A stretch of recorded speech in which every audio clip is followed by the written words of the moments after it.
Subscribe करिए हमारे channel target UP TET CTET को और बेल आइकन को दबाइए। हेलो फ्रेंड्स, मैं रेनू स्वागत करती हूँ आप सभी भावी अध्यापक एवं अध्यापिकाओं का आपके अपने channel target UP TET CTET में। दोस्तों, आज की इस वीडियो में हम समास टॉपिक को ही कंटिन्यू करेंगे। समास टॉपिक आपको पता है, कल आप लोगों ने 3 समास बहुत ही अच्छे से पढ़ लिया था।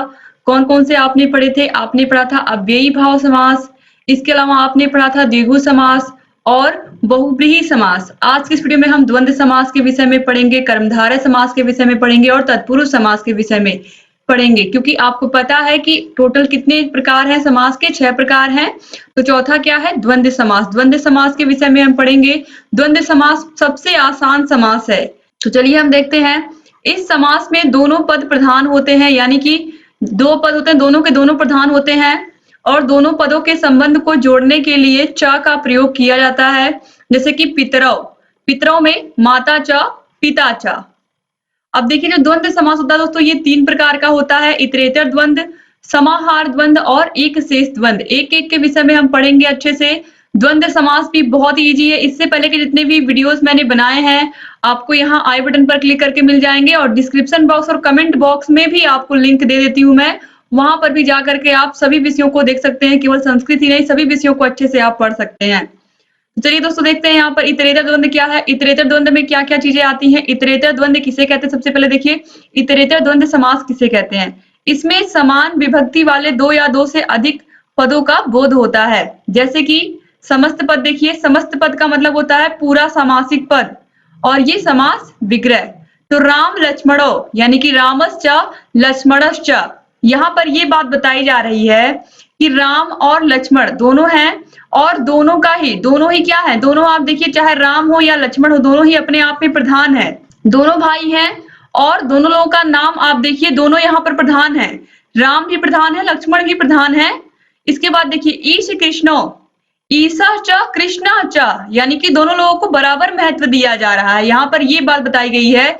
जो द्वंद्व समास होता है इसमें यही बात बताई जाती है कि दोनों ही क्या होते हैं? प्रधान होते हैं। और इसमें देखिए, दोनों की विभक्ति समान होती है। जो इतरेतर द्वंद्व होता है उसमें दोनों की विभक्ति भी समान होती है। देखिए, रामश्च लक्ष्मणश्च, फिर ईसा च कृष्णा च। इसके बाद सुख दुखे, तो सुखम च दुखम च। इसके बाद अर्थ धर्मो, अर्था च धर्मा च। फिर फल मूल वृक्षा, तो फलम च मूलम च वृक्षा च। आपको मैंने जब समास की परिभाषा बताई थी, मैंने बताया था 2 या 2 से अधिक पदों को मिला करके जो नया शब्द बनता है या नए शब्द की रचना होती है उसे हम क्या कहते हैं? समास कहते हैं। तो यहाँ पर आप देखिए, पहला शब्द क्या है? फल, दूसरा है मूल यानी कि जड़ और तीसरा है वृक्ष यानी कि पेड़। तो फल, मूल और वृक्ष 3 पद हैं, तीनों को हमने क्या किया? अलग अलग किया। फलम च मूलम च वृक्षा च। इसके बाद देखिए, राम कृष्ण मोहना, ये आसानी से आप कर लोगे। राम कृष्ण और मोहन है तो रामश्च कृष्णश्च मोहनश्च। इस तरीके से इसका समास विग्रह हो जाएगा। इसके बाद देखिए, दूसरा है समाहार द्वंद्व। समाहार द्वंद्व में क्या होता है? समाहार, यहाँ से इसका नाम ही बता रहा है कि इसमें समूह की प्रधानता होती है। इसमें समूह की प्रधानता होती है। समस्त पद समूह में सम्मिलित होते हैं, यानी कि जो समस्त पद होते हैं वो समूह में सम्मिलित होते हैं। जिन प्राणियों में परस्पर स्वाभाविक विरोध हो वहां पर भी समाहार द्वंद्व होता है। जैसे कि आम्र निम्बम, आम क्या होता है? मीठा होता है। आम क्या होता है? मीठा होता है और होता है, विपरीतता है या फिर इनका स्वभाव क्या है? दूसरे से विपरीत है, यानी कि आम मीठा होता है। तो ऐसे पदों में भी कौन सा समास होता है? ऐसे पदों में भी समाहार द्वंद्व होता है। आम्रश्च निम्बाश्च, ये हो गया इसका समास विग्रह। समस्त पद का मतलब होता है पूरा सामासिक पद, और जो विग्रह होता है ये आपको पता है, इन्हें हम अलग अलग कर देते हैं। दधि घृतम, यानी कि दही और घी, तो दधि च और घृतम च। फिर गोमहिषम, यानी कि गाय और भैंस, तो गावश्च महिषाश्च। इसके बाद देखिए, अहिन कुलम, तो ये हो जाएगा अहिश्च नकुलश्च। इसके बाद आगे है पाणिपादम, यानी कि पाणी च पादौ च। इसके बाद बदरा मलकम, यानी कि बदराणी च आमल कानी च। इसके बाद आगे है अहोरात्रम, तो ये हो जाएगा अहश्च रात्रिश्च। इसके बाद कुशा काशम है, तो ये हो जाएगा कुशाश्च काशश्च, यानी कि कुश और काश। तो इस तरीके से आपने देखा। अब हम देखेंगे एक शेष द्वंद्व। समाहार द्वंद्व के बाद जो लास्ट है वो है एक शेष द्वंद्व, जहां समास करते समय वाक्य के दोनों पदों में से एक ही पद शेष बचता है तथा इनमें पुल्लिंग शब्द रहता है, एक शेष द्वंद्व कहलाता है। यहाँ पर आप देखिए इसके समस्त पद दिए हुए हैं और विग्रह दिया हुआ है। तो इसमें सबसे आसान जो है यहाँ पर, जैसे आप देख रहे हो पितरों, तो इसका जो समास विग्रह है वो क्या है, माता च पिता च, यानी कि पितरों में दोनों छिपे हुए हैं, लेकिन हम लिखते केवल एक को ही है समस्त पद में, या जो सामासिक पद होता है उसमें हम लिखते केवल एक को ही है। अब पितरों को आप देख के समझो को केवल पिता कहा जा रहा है, लेकिन इसमें माता और पिता दोनों छिपे हुए हैं, तो माता च पिता च। इस तरीके से भ्रातरों, भ्रातरों में आपको क्या लग रहा है, केवल भाई लग रहा है, केवल भ्राता, लेकिन इसमें भगनी च भ्राता च, यानी कि भाई और बहन दोनों छिपे हुए हैं, तो भगनी च भ्राता च। फिर पुत्रों, पुत्रों को देखकर कोई किसी को भी ये लगा केवल इसमें पुत्र की बात की जा रही है, यानी कि लड़के की बात की जा रही है, लेकिन ऐसा नहीं है। इसमें पुत्रीश्च पुत्रश्च, पुत्री और पुत्र दोनों छिपे हुए हैं। इसीलिए यहाँ पर बताया गया है इसके परिभाषा में कि जहां समास करते समय वाक्य के दोनों पदों में से एक ही पद शेष बचता है, यानी कि जब हमने विग्रह से समास किया तो सिर्फ एक ही पद बचा। माता च पिता च का क्या हो गया, पितरौ हो गया, केवल पिता हमने लिया। भगनी च भ्राता च में हमने क्या किया, भाई और बहन में से केवल भाई को लिखा। फिर पुत्री च पुत्रश्च में दोनों पुत्रों में आ गए। इस तरीके से बालकों में देखिए, बालकों में बालिका च बालिका च, हंसों में हंसी च हंसश्च। इस तरीके से यहाँ पर केवल एक ही पद बचता है, शेष बचता है, इसीलिए इसे हम क्या कहते हैं, एक शेष द्वंद्व कहते हैं, क्योंकि हमने यहाँ पर माता और पिता में से पितरों लिखा, भगनी च भ्राता च में से केवल भ्रातरों लिखा, पुत्री च पुत्रश्च में से केवल पुत्रों लिखा, इस तरीके से, इसीलिए इसे हम एक शेष द्वंद्व कहते हैं। अब इसके बाद हम देखेंगे कर्मधारय समास। कर्मधारय समास दोस्तों देखिए, जिस समास में एक पद दूसरे पद की विशेषता बताता है वह कर्मधारय समास कहलाता है, यानी कि जब दोनों पद होते हैं, इसमें दोनों के दोनों पदों में से एक क्या करेगा, दूसरे की विशेषता बताएगा, यानी कि विशेषण और विशेष से होते हैं यहाँ पर। इस प्रकार सामासिक पद एक विशेषण, विशेष व उपमा उपमेय से मिलकर के बनते हैं। तो चलिए हम देखते हैं समस्त पद इसके भी और विग्रह कैसे करेंगे। तो महापुरुष यानी कि महान पुरुष है, यहाँ पर क्या हो रहा है, महान पुरुष, यानी कि यहाँ पर देखिए पुरुष तो है लेकिन वो क्या है, महान है। तो ये जो महान है ये क्या है, विशेषता है, किसकी, पुरुष की। तो इसीलिए यहाँ पर आप देखिए, इसीलिए यहाँ पर विशेषण और विशेष्य का प्रयोग होता है। आप देखिए कृष्ण सर्पा, कृष्ण मतलब काला, सर्प मतलब सांप, काला सांप, कृष्ण सर्पा। तो इस तरीके से यहाँ पर आप देखिए कृष्ण मतलब काला, जो रंग होते हैं वो सभी क्या होते हैं, विशेषण होते हैं, काला पीला नीला हरा ये सब विशेषण होते हैं। और सर्प क्या है, यहाँ पर संज्ञा है। तो इस तरीके से कृष्ण सर्प, कृष्ण सर्पा। परम राजा, परम राजा। इसके बाद श्वेत कृष्णा, श्वेत चासो कृष्णा। विद्या धनम, विद्या एवं धनम, यानी कि विद्या रूपी धन।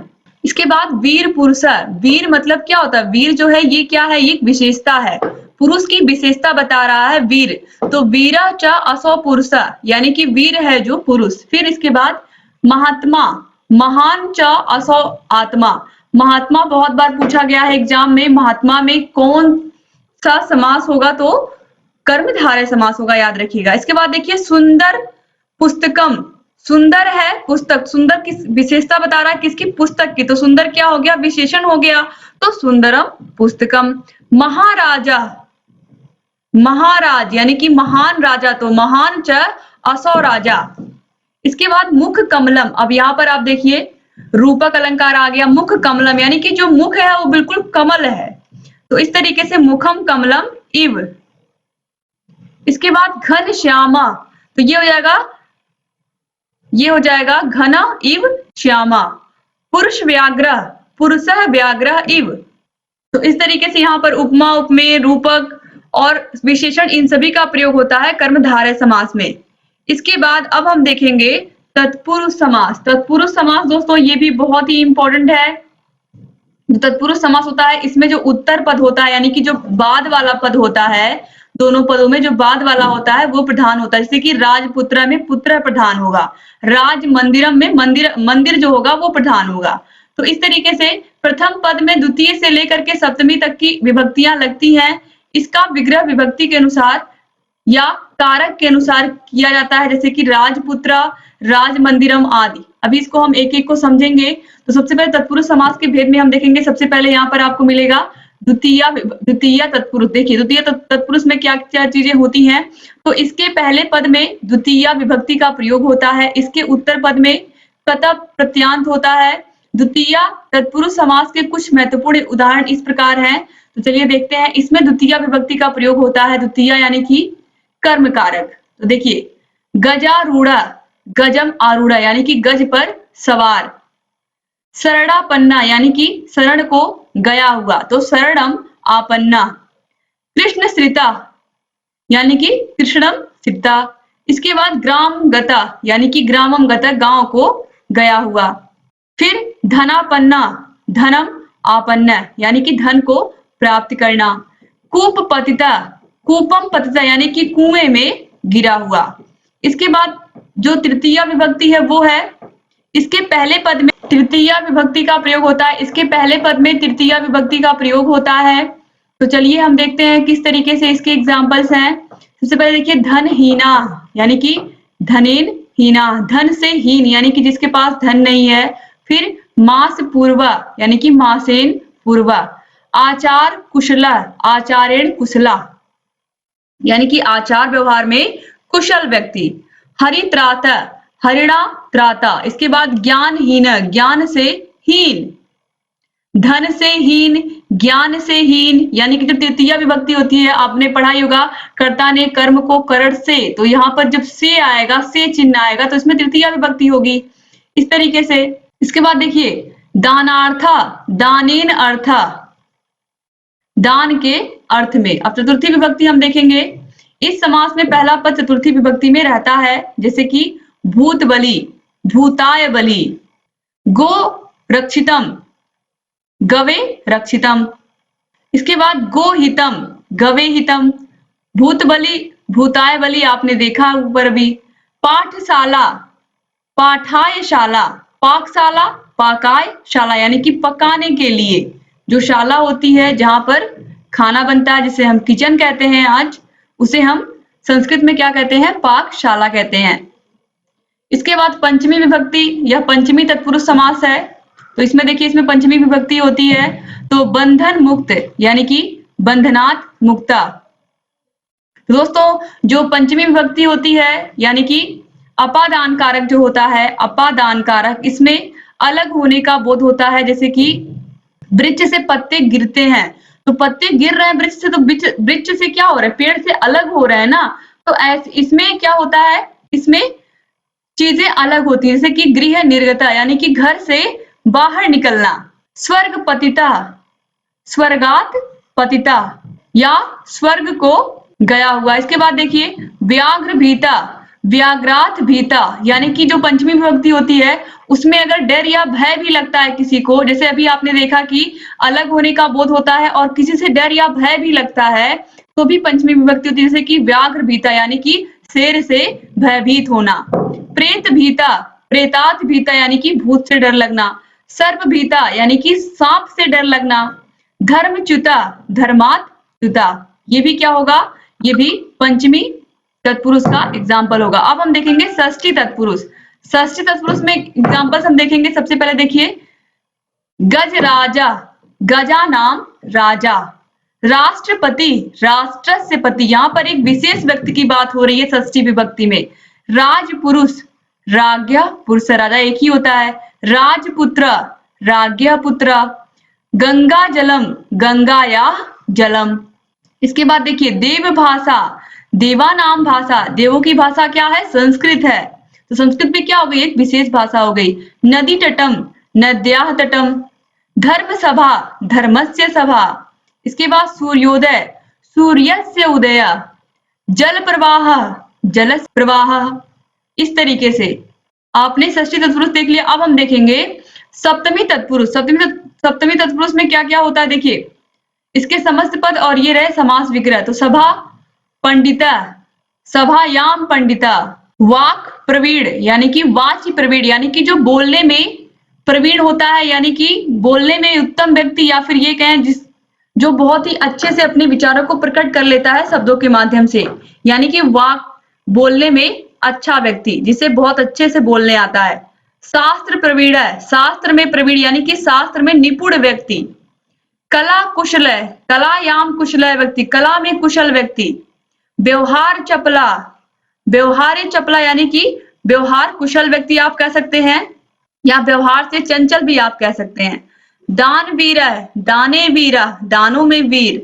तो इस तरीके से यहाँ पर आपने देखा कि जो सप्तमी विभक्ति होती है इसमें कोई ना कोई विशेषता होती है एक व्यक्ति की। तो इस तरीके से यहाँ पर आप लोगों ने पूरा तत्पुरुष समास पढ़ लिया। इसके बाद तत्पुरुष समास आपने यहाँ तत्पुरुष समास पढ़ा, इसके अलावा आपने आज क्या पढ़ा, द्वंद्व समास पढ़ा और कर्मधारय समास पढ़ा। तीनों समास इस तरीके से आज यहाँ पर जो समास टॉपिक है आपने पूरा क्लियर खत्म कर लिया। इससे पहले की वीडियोस अगर आपने नहीं देखी है तो दोस्तों आप लोग देखिए और अपनी तैयारी को बेहतर बनाइए। यहाँ आई बटन पर भी क्लिक करके आपको सभी वीडियोस की लिंक मिल जाएगी। थर्ड सेमेस्टर के डिस्क्रिप्शन बॉक्स और कमेंट बॉक्स में भी आपको सभी विषयों की लिंक मिल जाएगी। और अगर चैनल को अभी तक आपने सब्सक्राइब नहीं किया है तो प्लीज सब्सक्राइब कर दीजिए और घंटी के निशान को भी प्रेस कर दीजिए, ताकि हम जो भी नई वीडियोस बनाते हैं उन सभी का नोटिफिकेशन आप लोग के पास समय से जाए और आप बिना मिस किए सभी वीडियोस को देखते रहें। दोस्तों सब्सक्राइब के जस्ट बगल में आपको ज्वाइन बटन मिलेगा, ज्वाइन बटन पर क्लिक करके आप सभी वीडियोस के पीडीएफ हमसे प्राप्त कर सकते हैं। और आपको जहां कहीं भी कोई भी प्रॉब्लम है किसी भी सब्जेक्ट में, आप हमसे व्यक्तिगत रूप से पूछ सकते हैं और उसका आंसर भी हम आपको करेंगे। तो आप लोग अधिक से अधिक प्रशिक्षु चैनल को ज्वाइन करिए और सभी विषयों की पीडीएफ हम आपको देंगे और आपकी तैयारी और अच्छी हम कराएंगे। तो दोस्तों आप लोग प्लीज चैनल को ज्वाइन करिए। जहां कहीं भी कोई भी समस्या आ रही है हमसे पूछिए कमेंट बॉक्स में। अगर ज्वाइन करने में भी कोई भी दिक्कत आ रही है तो हमसे पूछिए, और जहां कहीं भी किसी भी विषय में कोई भी दिक्कत है आप हमसे पूछते रहिए। और सभी विषयों की तैयारी हम आपको करा रहे हैं। फर्स्ट पेपर हमने पूरा खत्म कर दिया है पढ़ा के, जो आप लोगों का फर्स्ट पेपर सचिव मूल्यांकन क्रियात्मक शोध एवं नवाचार है। सेकंड पेपर समावेशी शिक्षा भी पूरा पढ़ा के खत्म कर दिया है। थर्ड पेपर साइंस भी पूरा पढ़ा के खत्म कर दिया है और हिंदी भी विषय भी पूरा पढ़ा के खत्म कर दिया गया है। तो आप लोग सभी विषयों को देखिए, जहां कहीं भी कोई भी समस्या आ रही है हमसे पूछिए। और आप लोग इसके अलावा अगला टॉपिक क्या पढ़ना चाहते हैं, समास आपकी संधि हो गई, समास हो गया, महेश्वर सूत्र हो गया, प्रत्याहार हो गया, वर्णमाला पूरा मैंने पढ़ा दिया है। अब आपको क्या पढ़ना है आप लोग को संस्कृत में, आप लोग कमेंट करके बताइएगा ताकि वही टॉपिक मैं स्टार्ट करूं। तो उम्मीद करती हूँ आज की वीडियो भी आपको पसंद आई होगी। और जहां कहीं भी कोई भी समस्या आ रही है आप हमसे पूछिए, आपकी सभी समस्याओं का समाधान target UP TET CTET channel करता आ रहा है और लगातार करता रहेगा। एक बार फिर से आप सभी भाई बहनों का बहुत बहुत शुक्रिया वीडियो पूरा देखने के लिए। उम्मीद करती हूँ आप चैनल से ऐसे ही बने रहेंगे और सभी वीडियोस को देखते रहेंगे। जहां कहीं भी कोई भी समस्या आ रही है हमसे बताते रहेंगे। मिलते हैं नेक्स्ट वीडियो में, तब तक अपना ख्याल रखिएगा दोस्तों।